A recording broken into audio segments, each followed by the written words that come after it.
శ్రీశైల పర్వతానికి ఒక విశిష్టమైన లక్షణం. ఏమిటి ఆ విశిష్టమైన లక్షణం అంటే, శ్రీశైలంలో వెళ్లి మల్లికార్జున లింగానికి అభిషేకం చేయడమో, భ్రమరాంబ అమ్మవారికి కుంకుమార్చన చేయడమో కాదు. శ్రీశైల శిఖరం దృష్ట్వా పునర్జన్మ న విద్యతే.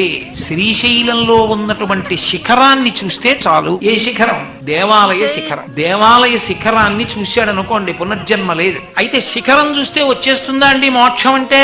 వస్తుంది. ఒకప్పుడు పార్వతీదేవి ఈ ప్రశ్న పరమశివుణ్ణి అడిగింది. అంటే పార్వతీదేవికి తెలియదా అండి అని అనుకోకండి, మనకి చెప్పడానికి ఆది దంపతులు అలా ఆడుతూ ఉంటారు నాటకం. అయ్యా, ఇంతమంది వచ్చి చూస్తున్నారు కదా, శిఖరం కనపడిన వాళ్ళందరికీ మోక్షం వస్తుందా అని అడిగింది పార్వతీదేవి. ఆయన అన్నాడు వస్తుంది. ఎవరికి వస్తుందని అడిగింది. ఎవరికి వస్తుందో చూపిస్తాను రా అన్నాడు. విభూతి కుండ ఉంది కదా కింద, అందులో పరమశివుడు వృద్ధ బ్రాహ్మణ రూపంలో దిగబడిపోయాడు. చెయ్యొక్కటి బయట పెట్టాడు, పెద్ద అరుపులు అరుస్తున్నాడు. అయ్యో, నన్ను ఎవరైనా పైకి లాగండి, పైకి లాగండి, పైకి లాగండి అని. పార్వతీదేవి వృద్ధ బ్రాహ్మణి